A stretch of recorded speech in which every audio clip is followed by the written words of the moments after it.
Bonjour chers frères et sœurs de l'église de l'île Jésus, nous sommes aujourd'hui le jeudi 17 novembre 2022 et nous allons méditer ensemble Ézéchiel chapitre 7 et 8.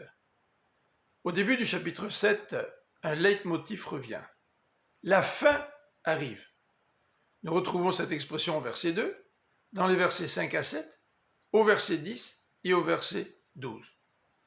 Les versets 1 à 9 peuvent être divisés en deux parties, la deuxième reprenant le contenu de la première. En voici le contenu. L'Éternel va déchaîner sa colère, et le peuple va payer pour toutes ses transgressions. L'Éternel n'aura aucune pitié, et c'est alors que le peuple reconnaîtra que Dieu est vraiment l'Éternel. Dans les versets 10 à 14, nous voyons que la ruine se prépare. Dieu va se servir de peuples étrangers qui, par leur violence, par leur arrogance, vont amener la ruine sur Israël. Le peuple va payer pour sa méchanceté. Versets 15 à 27, il n'y aura pas d'échappatoire. Ceux qui fuiront périront par l'épée, ceux qui resteront à Jérusalem mourront de faim ou par la peste. Il y aura bien quelques rescapés, mais qui resteront sans force. Leur argent et leur or ne leur seront d'aucune utilité, car c'est à cause de cet argent et de cet or qu'ils sont tombés. C'est avec ces métaux qu'ils ont fabriqué des idoles. Et c'est la raison pour laquelle des étrangers les pilleront. Leur orgueil sera abattu et leur sanctuaire idolâtre profané. Tout l'ordre social sera bouleversé.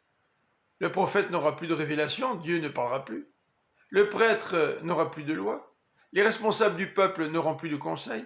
Le roi et les princes seront en deuil. Au chapitre 8, l'auteur va décrire les abominations que nous retrouvons au sein du peuple d'Israël. Dans une vision, Ézéchiel est transporté à Jérusalem, au temple. Et là, il voit la statue de la provocation, c'est-à-dire la statue d'une idole étrangère.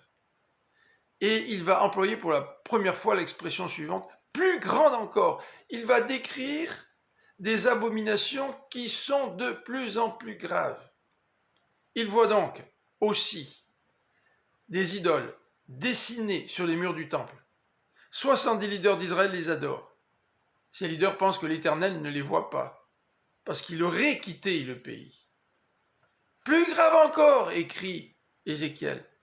À l'entrée de la porte nord du temple, des femmes pleurent la mort du dieu Tammuz, dieu étranger.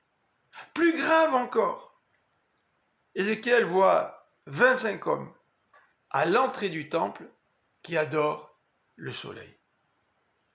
Tout cela explique les raisons pour lesquelles l'Éternel va agir avec colère. Il n'aura aucune pitié. Il n'écoutera même pas les cris du peuple d'Israël. Je vous souhaite une bonne fin de journée, que le Seigneur vous bénisse. À demain.